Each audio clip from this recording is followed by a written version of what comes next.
Welcome to another episode of Things You Didn't Know About the Holocaust. I'm Phyllis Zimbler Miller, and my guest today is Shulamit Reinhartz. Now, she was born in Amsterdam to German Jewish Holocaust survivors, and she is Professor Emeritus at Brandeis University and the author, hold up the book, of her father's Holocaust survival story, Hiding in Holland, a resistance memoir, which just won a prestigious prize. She can tell you about that later. What we're going to talk about now is really the beginning of the book, because I was fascinated to hear about her father's experiences with Zionism in Germany and how he thought that might make a difference in saving his life. So take it away from that day in 1931. Okay, so I'm happy to be here with you, Phyllis. Thank you for inviting me and for letting me tell this story. My father was born in 1921 in Bavaria, that's southern Germany, and it was the most anti-Semitic part of Germany. Can I He, say just one thing, having lived in Munich? It was the Catholic part of the country, and other parts of Germany were Protestant. I think this is also important to explain about the anti Semitism. Go ahead. you want me to do that now? No, I'm just saying, I think that's part of the Right. reason. There's so many reasons that Gunzenhausen was a terrible place for Jews, but they had lived there for at least 400 years. And they were actually, of course, law-abiding citizens. My grandfather was the physician of the town. He delivered children who later became Nazis who tormented him. So it was, nevertheless, when you're a child, you don't really think about all of those things in your environment. You don't even understand them. So my father grew up in this little town and he had a great Jewish education with a private tutor. He then went to a Jewish school and later he went to a junior high. My father was very smart. He always had great grades and he finished his homework fast, which is an important point because he had a lot of extra time or free time to do other things. The two other things that he liked most of all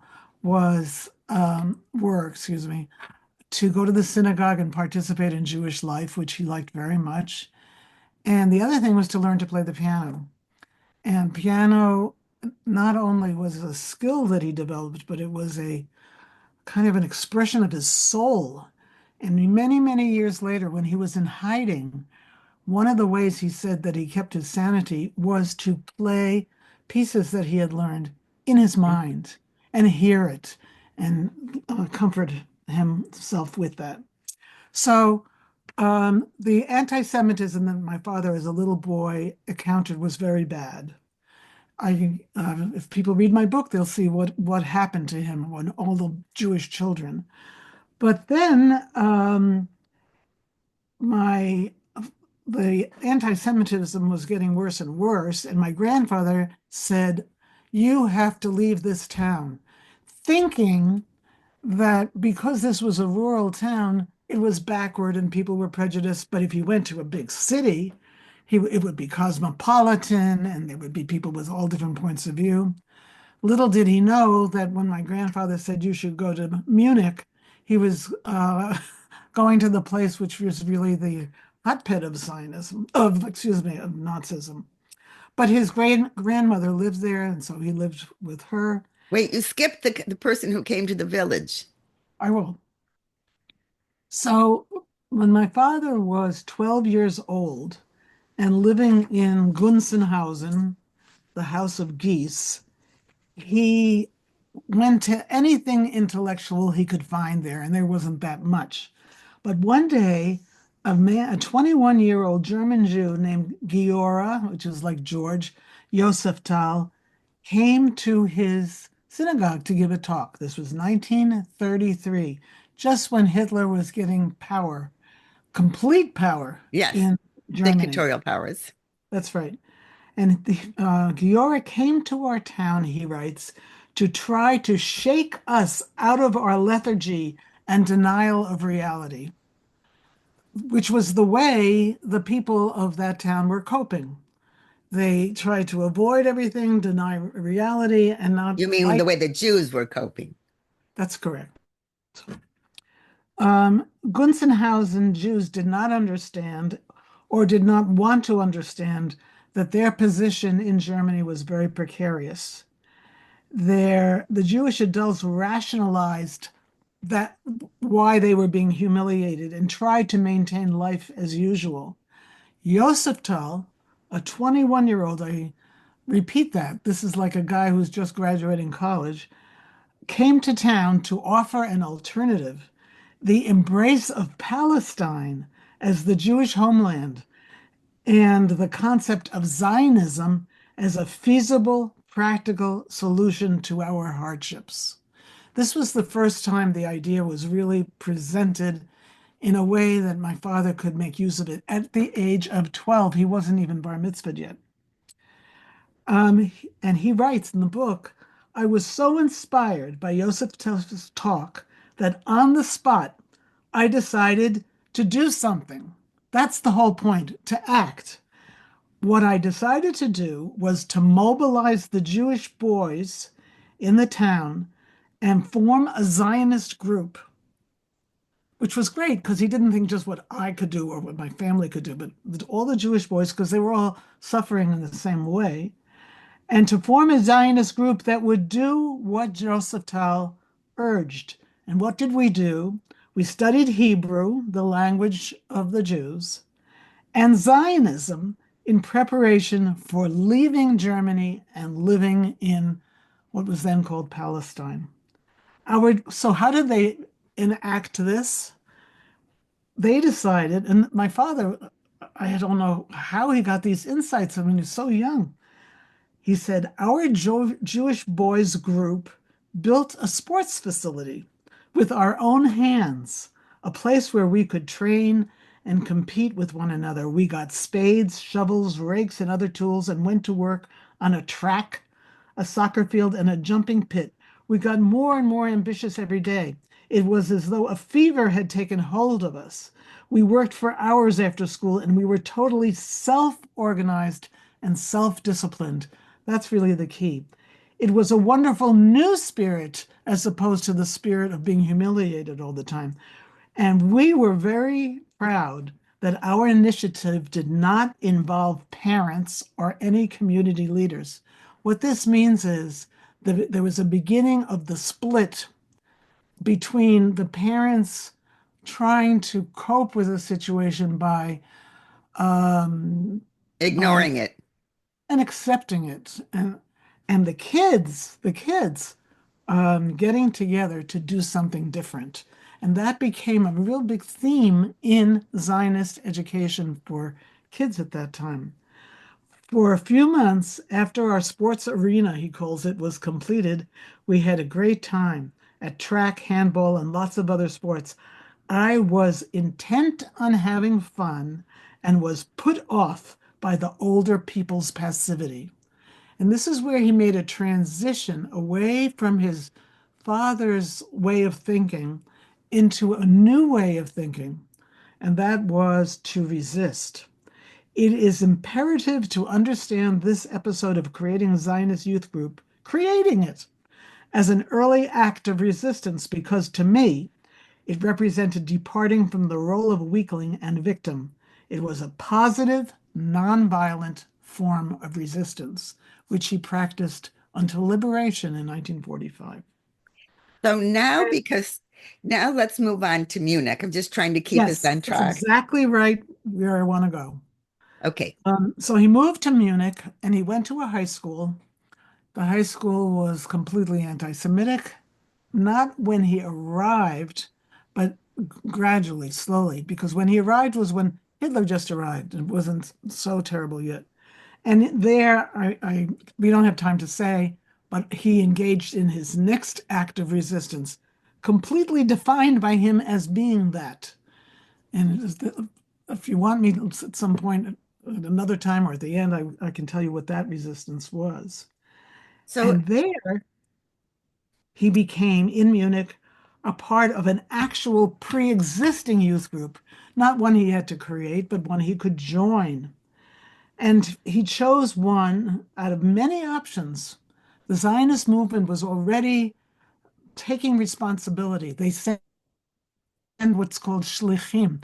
These are just people who came from Palestine to help organize the kids. Um, he chose a group called Habonim. That means the builders. And I think that what they meant by Habonim, and I actually joined Habonim when I was a teenager. Um, I think what the word meant was building yourself and building the country. There's actually a song about this, and it says, "We are part of Habonim to build ourselves and to build the country." And that blended together. In retrospect, it is amazing that a visa to the United States arrived just as I was graduating from high school. He could have gone to America. So I will tell you later why my grandfather didn't go. Why didn't he go when he got it? And there were two reasons. He was very young. I think he was 17 at the point. He fell in love. He had fallen in love. And I can understand that. When I was 15, I fell in love with the man who is my husband now for nearly 60 years. He fell in love with a girl with rosy cheeks and great passion for Zionist ideology. A perfect match for him. That girl was in the same Habonim group. Her name was Ilsa. And he didn't want to go because he wanted to be with her. And there were many people who were in love relationships, not so young as them, who stayed because of that. He said, in retrospect, it is amazing that a visa to the United States arrived just as I was graduating high school, and even more amazing that I ignored it. And instead, I wanted Ilsa and I wanted Zionism. And he gave that opportunity up. And at that time in Germany, there was a conflict of ideas in people's mind between Zionism and Judaism. Many people know what this means. What I will just repeat it. Religious Jews, and there was only that and some Reform Jews, which was starting at the time, they believed that the Messiah was going to come and save them and um, refurbish Palestine for the Jews. And if you were interfering with this by being a Zionist yourself and taking on the role of the Messiah, you were sinning. It was a sin. So the Zionists felt that's not the way we should live. We have to take responsibility ourselves and not just wait for God or the Messiah, etc. But um, my father's family didn't believe in that split. They thought that Zionism and Judaism could coexist. And actually, if they had this idea that if they work towards the recreation of Palestine, maybe that would hasten the arrival of the Messiah. This was very important because you have to understand that Zionism and Zionist youth movements were a real small minority in Germany at that time. The vast majority of religious people felt you have to wait for God to help.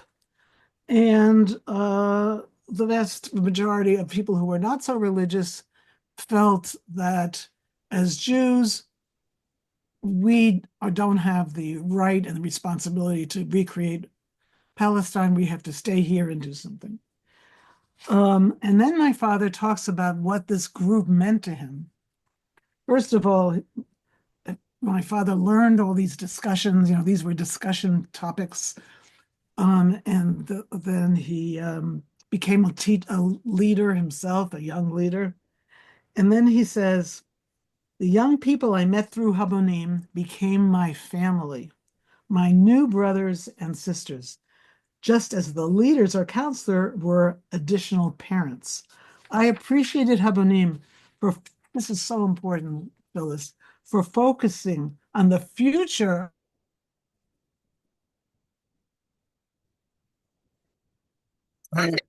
Right at the important present. quote. Go ahead. On the future of, The you need to read it future, again. he loved the Habonim organization because it focused on the future of German Jewish youth, what they were going to become, rather than mourning their past or dwelling on our dismal present.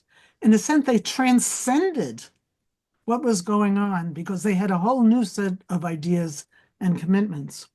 We had our regular meetings several times a week, a combination of social get together and discussion, not only of Zionist topics, but also of sex, love, art, culture.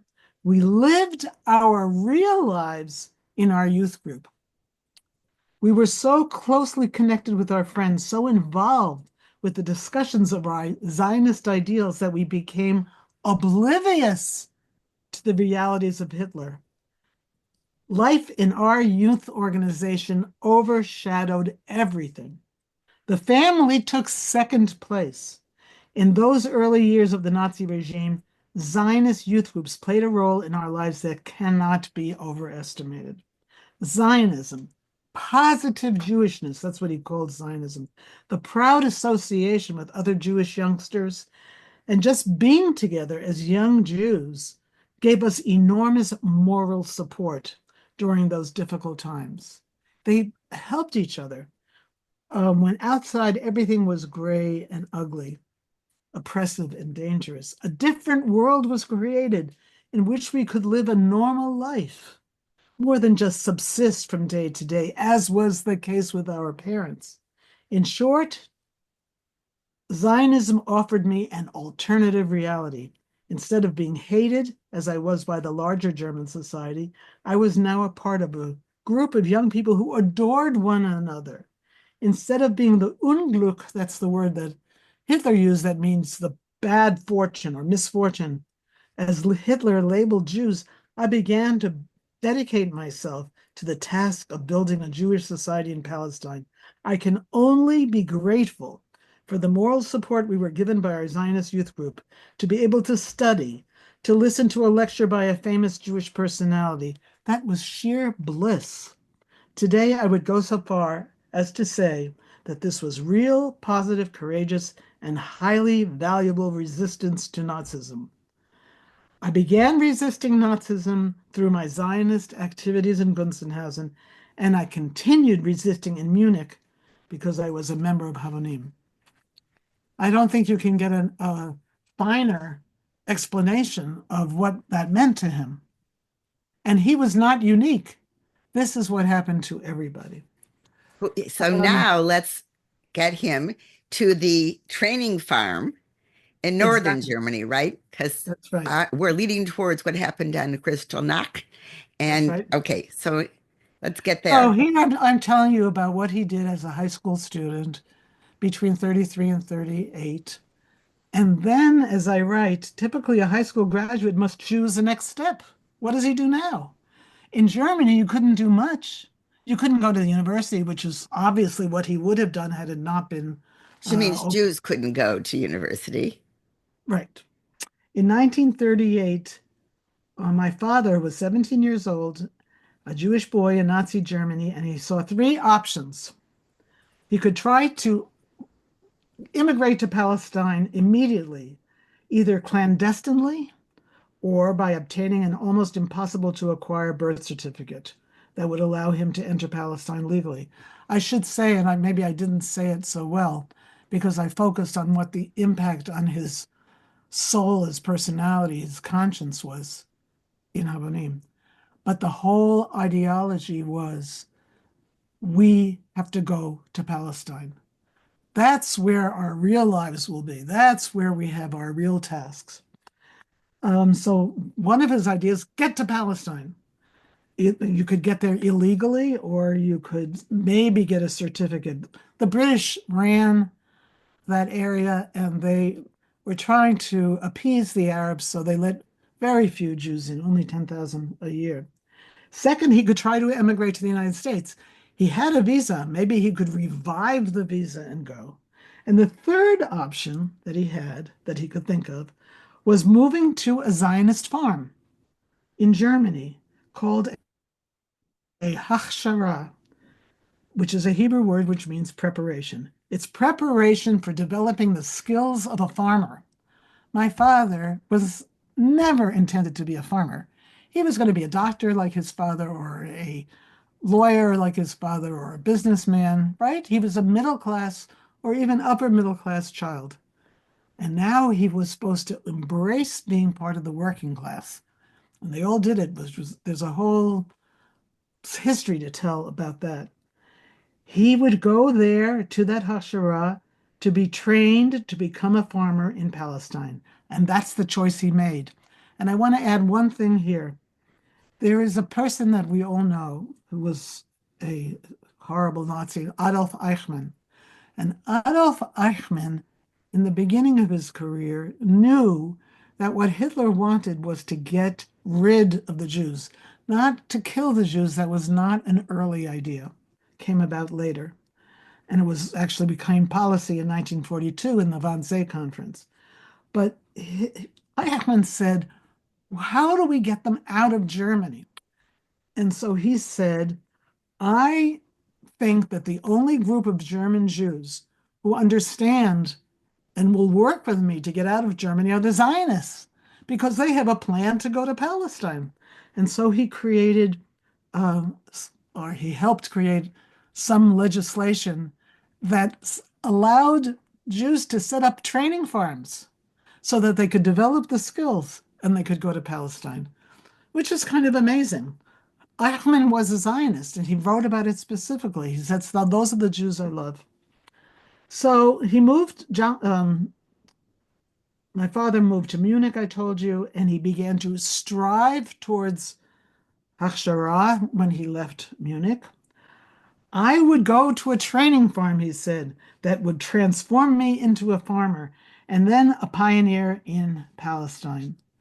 And in 1937, this is before my father graduated, the German National Office of Habonim, because there were branches of Habonim everywhere, and there was a national office in Berlin to coordinate everything, made it possible to establish a Hakshara farm in Elgut, a small place close to the Polish border, an area that repeatedly changed hands from Germany to Poland and back again. I have some information about the farm itself if you want to know about that. I think we should move on to the night of November 9th, 1938. Right. My father wrote, little did I know that Hachshara farm education would save my life. And then he was working happily. And he also made a best friend in addition to all the other friends. And this friend's name was Shushu. He was a German half Jew, and he came to the farm. And later on, Shushu saved my father's life, although he took his own life by committing suicide. So he writes this. When I arrived in Elgut, my father said, I found close to 100 boys and girls. How wonderful that must have been. My age, plus two married couples who functioned as educators and inspirational leaders. Those people were Giora and Senta, Yosef Ta, and Edgar and Ellie Freund, four of the most outstanding figures in the Zionist movement of those times, all in their early 20s. The couples hired, and this is very important, local non-Jewish farmers to teach us how to farm. They had no experience. The leaders themselves worked with us off and on, but their talents were required behind a desk or a telephone. And that's what saved us because they kept in touch with Berlin. Um, and then I have material by Senta Yoseftal, the woman. Yes, but I think I'm We just will keeping an move eye on the forward. time. Yeah, Sure. we need to move to what happened on On November 9th, right. So 1938. he was very happy. He was learning the Hachshara And Elsa was ideology, there too. and Elsa was there too. And he wrote about with a section I call "Love in the Time of Hachshara." Um, And she wrote in very similar ways. I'll just say one sentence about that. She wrote, "In Habonim, I found my life's philosophy, a return to Judaism from my assimilationist past, and a dedication to building up Eretz Yisrael." So my father came out of his Judaism, but my mother came out of, Yes, we should wait. Spoiler alert, they did get married. yes, yes, yes. And I'm their first child. Um, so, and I hope people have understood um, the significance of the place, the happiness that was there. And then I want to tell you about um, Kristallnacht on the farm. Um, what happened was that the Jewish holidays are always in September, October, and my father had gone, he was there from March on, and and he missed his parents, even though he thought they didn't have the right perspective. And he asked the um, Yosef and the Florence, could I go back to Munich for to visit my parents for the holidays? And he went there. And when he went there, um, the the we had the episode where the German attaché in the French embassy was, to France is what I mean to say, Yeah. was attacked. And as a response to that, there was a Kristallnacht, which actually, as everybody knows, was planned, Yes. but it was explained that the German diplomat in Paris was assassinated as a product of world Jewry conspiracy. Um, and Probably then true. he came back to um, The training farm. the training farm. Um, and when he was there, all of a sudden, um, on November 9th, this is after Sukkot, he stayed a little longer.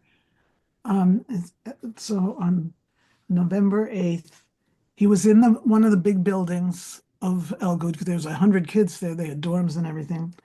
The unexpected happened. No, you said November 8th, but you mean November 9th, right? November 9th, right? I'm sorry. My friend came rushing into the rooms where our diverse study groups were meeting. He was pale, but he tried to tell us in a calm voice that we were to assemble in the dining room hall at once. At that moment, we knew that the thing we had subconsciously feared during the last few weeks had come to our doorstep. We stumbled down to the ground floor. When all of us had gathered, a policeman addressed us roughly. He had orders to confiscate all our weapons and our knives. We were stunned. What was this all about? There was even a question and answer period with the policeman. You can keep only essential things. As long as I'm here, however, the officer said, nothing is going to happen to you. I can hear him now. But we still didn't understand. I think we didn't want to understand. We were conditioned not to understand.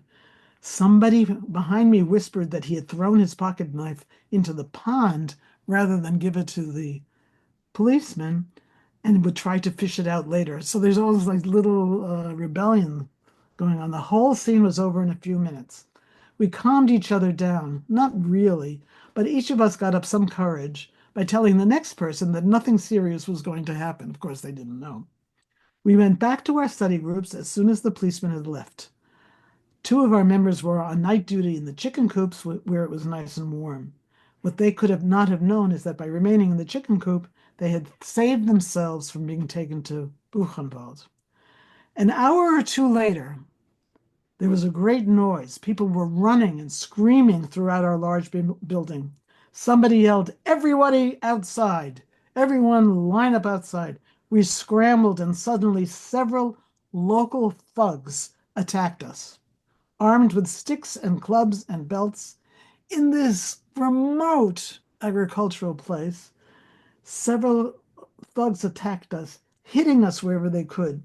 One of our boys had blood running down his face. Somebody else was brought up from the basement with a bandaged head. So this was it, the real thing. Perhaps the policeman who had come earlier to make sure the camp members had no weapons had been setting up the conditions for the hooligans to attack us more easily. The violence I had known during the pogroms in Gunzenhausen was now everywhere. The police did not control the attackers, they collaborated with them. There was no escape and no person to turn to. And next came the sinking realization that it was most likely a non Jewish person training us on the farm who had betrayed us. The problem of betrayal by non Jews during the Holocaust is enormous. And it was part of the responsibility for the unusually high death rate of Dutch Jews later on. This person was responsible for the farm's operation and for instructing the youth in agricultural skills. The violent vandals on the outside were colluding with the agricultural trainers on the inside. Our foremen and other non Jewish workers whom we knew had joined the thugs. They helped beat up both boys and girls amid disgusting gestures and remarks. It was all so grotesque. A few hours earlier, we had been working together harvesting our sugar beets. They did not kill us or injure us seriously. Perhaps their superior had told them not to go too far. And after this, my father discusses the different ways in which boys and girls were treated by these thugs and these sort of defenseless Jews, because the thugs had weapons. They treated the boys by hurting them a great deal, and they treated the girls by touching their breasts, by looking for sanitary napkins, by looking for their underwear, and trying to humiliate them sexually. Um, at one point, we were concerned that they would abuse our girls, but nothing serious happened except that the yokels, handled the girls' breasts in a clumsy way, something I had to witness against my will. Ilse also wrote about Kristallnacht on the farm. She did not mention the sexual humiliation, but focused instead on the violence. Our life was brutally interrupted when we were rounded up by locals and were beaten until we were lying on the ground. We were put in a truck, all of us, boys and girls, and sent to the Polish border. And then my mother came up with a thought, and she was not considered to be as analytic as my father was. Um, they took them to Poland, and in Poland, there was a lot of confusion and violence at the border. And ultimately, the Poles said to the Germans, we will not take these Jews, you take them. And that saved my parents' lives, because if they would have stayed in Poland, they would have been killed like all the Polish Jews. But they came back to Germany. So what happened next was that the boys and the girls were treated differently when they returned to their farm, their Hachshara. The boys were put on trucks and sent to Buchenwald, a concentration camp, which was not yet an extermination camp. And my mother and the girls were sent back to their homes. I think it's because there were no girls in Buchenwald at that time. It was kind of early and there were no plans or facilities. So then my father is in Buchenwald. He was there for 4 weeks and he describes exactly what happened. And it was horrible. And then Um, how does he get out? We have to move the story along. right. And how did he get out? That is so interesting because there are many hypotheses of how he got out. I'll tell you what my mother said. My mother said he got out because he got a pass to go to Holland, which I will explain, And he got that passed because the Zionists helped him get it. But and but the Queen of Holland, it's a monarchy. Wilhelmina is her name, a German name. Anyhow, she, according to my mother, wanted to save Jews. There is absolutely no evidence that she wanted to save Jews. I've looked everywhere and talked to everybody, nor is there any evidence that she did anything ever to help the Jews during the occupation. So I have to say that's wrong. Another hypothesis about why he got out was at that point, what the Germans wanted to do is, Is get the Jews out of Germany. and then they would let them out. They would tell their families they would be terrified and they would leave Germany. That might have been one reason. And the third reason is there's five, but we don't have to do all Yes, five. right. We The, don't have the time. third one was, remember I told you about the headquarters of Habonim that was in Berlin? Well, all the time, and this headquarters was trying to find a way to get the kids in Habonim to Palestine or to get them out of Germany. And they made a connection. That is that bureaucratic group in Holland, excuse me, in Berlin, contacted the headquarters of Zionism in Holland. They were in a town called Deventer. And those people applied to the Dutch government and said, we will bring you 300 agricultural Jewish workers, and you don't have to pay them anything. Or if you want to pay them, you'll pay them a little bit. And what had happened beforehand, and this is totally amazing to me, a plan like that had happened before. I don't know exactly what year. I'd have to look it up in the book, but it happened as a Belgium group came to Holland to do this work. And the Deventer group of Zionists could hardly get farmers to accept any of these Jews because they had thought that Jews are lazy and they don't have any agricultural skills anyhow. When the Jewish kids came to those farms, they outperformed everybody that was there because they knew that this was needed to save their lives. The people who created that um, adventure, let's say, also worked on the adventure to get the German Jewish kids in. And so my father arrived in Holland in January 39, and he was placed on a farm. I just want to say one thing about that Yes, placement. because then we're almost at the end and we have to talk about the one thing that you and I agreed to talk about. So go ahead. Okay. Um, One of the things was that the Deventer group were conservative people. By conservative, I mean they were not socialists and they were not communists. They were, I don't know if you could call them capitalists, but they were the regular bourgeoisie in Holland. And they didn't want any revolution. They didn't want anything extraordinary happening. And so they did not allow more than one German Jewish youngster to be on a farm. Because if they thought if there would be two, they could start, uprising. Three, even worse. Also, they didn't allow a boy and a girl to be together because that would naturally lead to pregnancy, they thought. And then they would have a huge other problem. So they're very conservative in their outlook.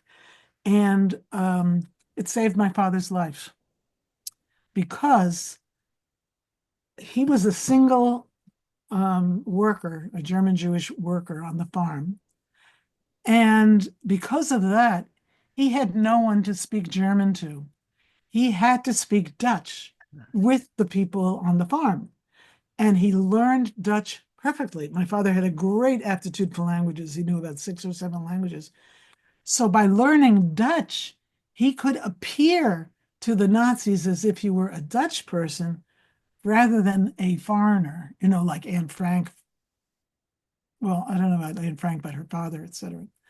My mother didn't learn German, no, didn't learn Dutch, In I'm sorry, Dutch. as well as he did, because my mother was placed in one of those group farms. And so her life diverged from his. And so I told you he got there in 1939. The first farmer that he worked for was the farmer who was the first person to hide him. They Wow. developed a bond, and it was so beautiful. So So, what I want to say now, because this has been fascinating, but we're going to talk very briefly on one subject. So I'm just going to fill in the blanks. Elsa's mother got to Holland 2 months later, March of 39. Remember, the war doesn't start until September 1st, 1939. To know what happened next, buy the book. It's also in Kindle. But the thing that Shulamit and I want to just mention is, why was the percentage of Jews that lost their life, who were in Holland at the time that the war started, whether they were German Jews or Dutch Jews, let's be clear. Why was it oh, so high in oh, Holland? that's Yes, right. Um, that is a fantastic question. And it's one I didn't know when I started the book. The Dutch extermination rate of the Jews was the highest in Western Europe. It was the highest under the Eastern European, like Poland, Czechoslovakia, Yugoslavia. It was extraordinary. And a lot of people are writing about what, what, why it was. And I have my answers. I just want to give you some comparative figures. One is that the Dutch Jews, 85% of the Dutch Jews were killed. we mean By the Dutch Jews in Holland Jews in Holland, at right? that That moment. is the refugees Yes, and the natives. yes, 85%. And I would call that, and there's a whole debate about this, genocide. And the reason is because they killed so many people, they didn't have babies. They couldn't produce another generation. And after the war, a lot of them moved to Israel and they led a different kind of life. So in the numbers of percentages of people killed, um, it Jews. goes like this. In Holland, between 75 and 85%, 50% in Norway out of 2,000 people, 45% in Belgium. You see how the numbers are going down.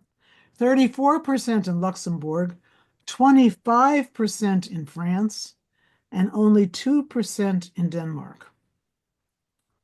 So, what we see from these numbers, first of all, we see them in relation to each other. But what we see is that there was a variation in the extermination rate among countries. That's very important. I'm a sociologist. If you see variation on things, then you can try to explain why it happened, right? So here are my examples. First of all, there was an unusually efficient German administration In Holland. headed in Holland. Eichmann was behind the whole thing. And there was cooperation of Dutch authorities and the police with the German administration. This cooperation of Dutch authorities and the police meant that the whole bureaucracy and the population of Holland became, murdered in cahoots with the Germans. In Denmark, the reason that didn't happen is because the population wouldn't cooperate. Now, why did they cooperate In in? Holland. I think it is two factors. There could be more. One, plain old anti-Semitism, which was very virulent. And number two, It was financially advantageous. If you turned in a Jew, for example, who was in hiding, you would get a reward. The reward varied over time, but for a long period of time, it was equivalent to the cost of one beer. So lots of ignorant people thought this was a way of making money. Another factor that caused I mean, those were internal things, the administration and the cooperation. Another thing more external is the geographic limitations of the Netherlands made escape difficult. They had a long border with Germany and they had the sea. And Belgium was occupied and Denmark was occupied. So there was like, where could you go? Um, Also, organized resistance among the Dutch developed very late. And this all contributed to the systematic deportation of the Jewish population under Nazi occupation. According to the Eichmann loved the extermination process of the Jews of Holland. It worked so efficiently. He said the only time it was inefficient was when the police and the people didn't bring them enough Jews. So German efficiency is one thing. Dutch collaboration is another thing. The Netherlands had the largest Nazi party per capita of any country in Europe. Deception. There was a man named Suus Inkart who was the head of the administration in Holland. And as soon as he got there, he made a speech. And that speech was circulated around to everybody. And it said, Jews, if you cooperate with us, nothing will happen to you. It was a complete lie. He did that so that they would get their defenses down. They would not be suspicious. They would not break the law. And later on, he sent another letter, maybe a year later, in which he said, the Jews are inherent enemies of the Germans. That means it's not because of anything they do, it's because of who they are. And he tried to round them up. So there was a lot of lying and deception. One other major deception was in 1942, the German administration was trying to round up as many Jews as possible for the final solution and send them to Westerbork and then off to various concentration camps. And how are you going to do that? How are you going to get people to come? So what they did was say that the Jews of Holland have been benefiting so much from being there that now they have to help the Germans. And so they had to go to the east where they would be part of something called Harvest Help. And Harvest Help was a fictitious program by which the German Jews and the Dutch Jews would be helping with the harvest. Now, anyone could see that that was a lie because they took every Jew, infants, old people, sick people, mentally ill people. And I have all this information about my father seeing all this happening. My father did something amazing. He got the mail, which was like I think a postcard inside an envelope, and it said, "You are ordered to go to this collection site to go on to the Harvest Help." My father, because he was always trying to resist, ripped it up and put it back in the envelope, sealed it, got a stamp, which was hard to pay for, and wrote his return address on it just to be defiant. And then he went into hiding. I was going to say, and then he went into hiding. Right. Well, I think with that ending, we're going Could I to say end. one more thing? Yes, go ahead. Okay. Another thing is that Holland was small. It's a small, small country, and it's full of canals, right? Because it's Below water sea level. taken out of the sea, and reclaimed land. And so the Germans forced every Jew to live in Amsterdam. They pulled up the bridges and they were trapped. It was a water ghetto, Yes. and that made it easier to target them and to deport them. My father did not go to Amsterdam. Defiance helped him a lot. Um, and that's all I want to tell you about why it was that there were such a high percentage of Jews killed in Holland. And if you look at those, I don't know, 8 factors or so, and look at them for Belgium, they're not the same. This has been fascinating, and we could go on for much longer, but I like to keep these, as I told Shirley, to a certain length so people won't say, "Oh, I don't have time to listen now," because we want you to listen to this. We want you to share this, and I recommend reading the book. I'm partway through the book, so that's why I knew a lot of the story so far, and it's to me the really important to talk about the Zionist movements in Germany, and then what happens in Holland, but that's for another time. Anyway, Right. I thank you so much for this. And as I end every one of these podcasts for things you didn't know about the Holocaust, I say, may the memory of the victims of the Holocaust and those who tried to save them be a memory forever.